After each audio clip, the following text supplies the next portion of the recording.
Syudad sang Iloilo nagapanghanda sa dengue. Independence Day bloodletting activity hiwaton sa Sabado para makatipon sang supply sang dugo.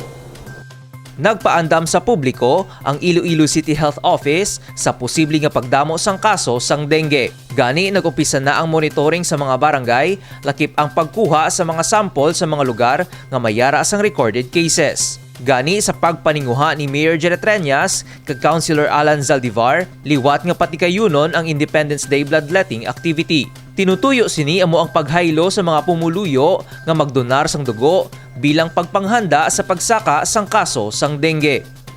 Well, ang primary objective naton kay nga nagahiwat kita no sang sining hilikoton ang aton nga bloodletting. Amo ini ang pagsabat una sang kakulang sang dugo diri sa syudad sang Iloilo, particularly dira no sa Philippine Red Cross naton kag sa Western Visayas Medical Center. Ang kaduwa naton amo ni ang preparasyon naton kinahanglan may ample supply kita sang dugo kung palangitan nga magtaas ang aton nga census or pasyente no nga nagasuffer sang dengue. So amo ni ang preparasyon sang Iloilo City Government kag sang opisina naton bilang chairman sa Committee on Health. Dugang pa ni Councilor Zaldivar, importante nga mayara sang preparasyon ang syudad, gani ginahaylo sini ang mga barangay officials nga magdala sang kwalipikado nga mga blood donor. Well, ang aton nga mga blood donors no must be 18 years old and above no kag according sa DOH kagin inquire namon kung sino ang pwede no qualified as a blood donors naton, vaccinated or non-vaccinated, pwede makadonar sa dugo for as long as wala sila sang symptoms. Ang Independence Day bloodletting activity sang lokal nga panguluhan ang hiwaton sa Sabado, Hunyo 11 sa Care Building sa atubang lang sang Iloilo City Hall, umpisa alas 8 sa aga, tubtub alas 12 sa Udto.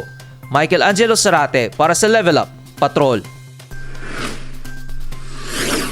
Bike Hike Plan 2022 sang DNR Forest Management Bureau hiwaton sa Hunyo 25.